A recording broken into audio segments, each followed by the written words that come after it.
दोस्तों, आज बहुत ही खास विषय पर चर्चा करेंगे।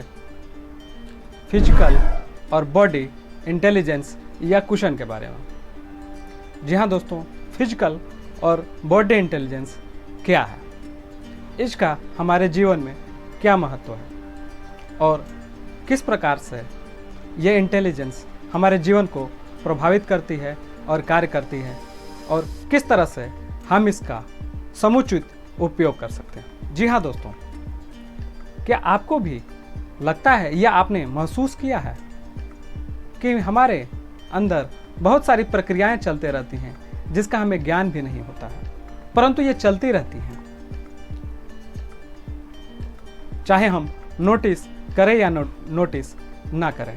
यानी हमारे शरीर के अंदर किसी न किसी प्रकार की बुद्धिमत्ता होती है जो हमारे शरीर की हर एक गतिविधि का संचालन करती है। जी हाँ दोस्तों, इसी को फिजिकल और बॉडी इंटेलिजेंस कहते हैं या फिजिकल कुशन कहते हैं। डॉग चिल्डर और ब्रूस कायर कहते हैं कि जाने अनजाने में शरीर में, हमारे शरीर में, मनुष्य के शरीर में अनगिनत प्रक्रियाएं चलती रहती हैं जिनका हमें भान भी नहीं रहता,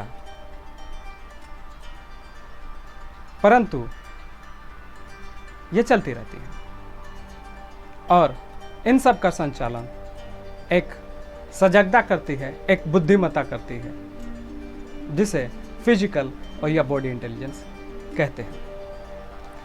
इसके निमित्त बहुत सारे शोध हुए हैं, रिसर्च हुए हैं, कई सारे शोध पत्र लिखे गए हैं और उन सब में एक कॉमन बात है। दोस्तों, कभी आपने गौर किया है कि आप किताब पढ़ रहे हों और आपने एक पन्ना पलटा हो, या आप कार चला रहे हैं या आप खाना खा रहे हैं, तो एक पन्ना को पलटने में दरअसल 7 ट्रिलियन कोशिकाओं को काम करना पड़ता है ना कमाल की बात है ना, अविश्वसनीय बात। उसी प्रकार कार चलाने में भी 7 ट्रिलियन कोशिकाओं को काम करना पड़ता है। भोजन को पचाने में भी कई अनगिनत कोशिकाओं को काम करना पड़ता है। किसी भी कार्य को काम करने में इसी प्रकार से काम करती है। तो क्या हम इनको निर्देशित करते हैं और गौर फरमाते हैं?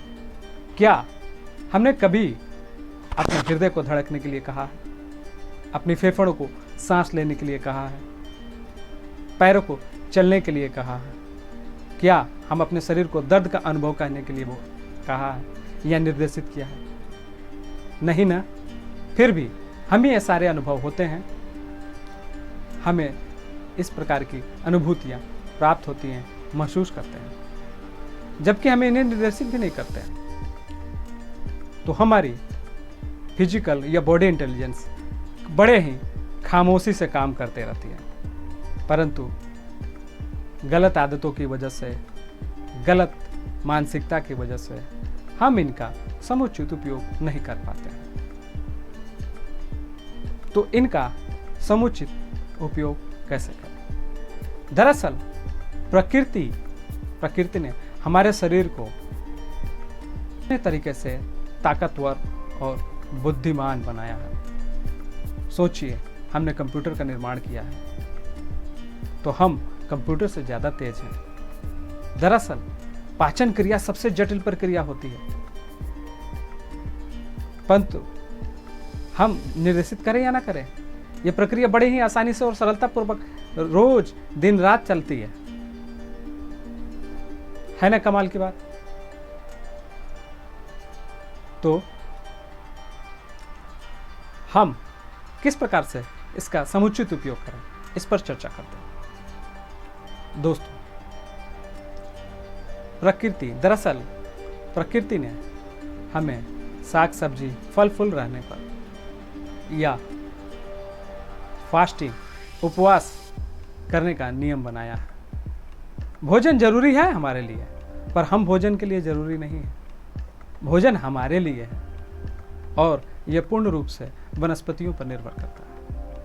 तो ज़्यादातर हम अपने जीवन में साग सब्जी, फल फूल, मेवे मिष्ठान, मेवे का इस्तेमाल करके अपनी पाचन तंत्र को, अपने शरीर को मजबूत बना सकते हैं और अपने शरीर का पूर्ण रूप से दोहन कर सकते हैं। दूसरा है, हमारे शरीर के अंदर प्राण ऊर्जा होती है और ये प्राण ऊर्जा दरअसल ब्रह्मांड के हर एक कण में मौजूद होती है।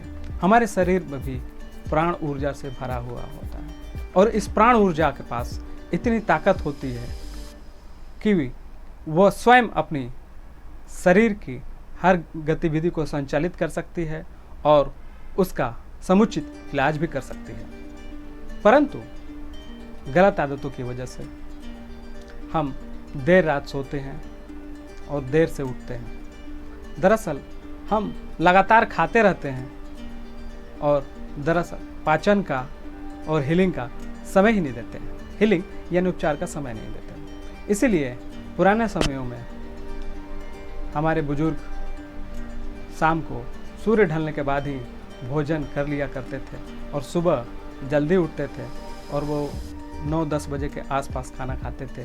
तो 14 से 16 घंटे का उपवास हो जाया करता था और दरअसल प्राण ऊर्जा 5 से 6 घंटे, चूँकि भोजन का पचाना सबसे जटिल प्रक्रिया, उसमें 5 से 6 घंटे लगते हैं। उसके बाद हमारी प्राण ऊर्जा हमारे शरीर को हील करती है, शरीर के हर एक अंग को हील करती है।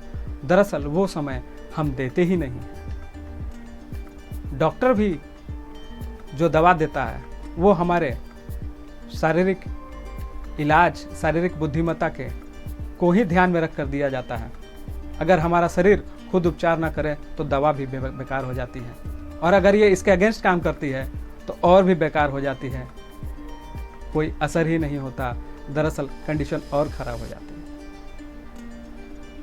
तो पहला काम क्या कर सकते हैं, हम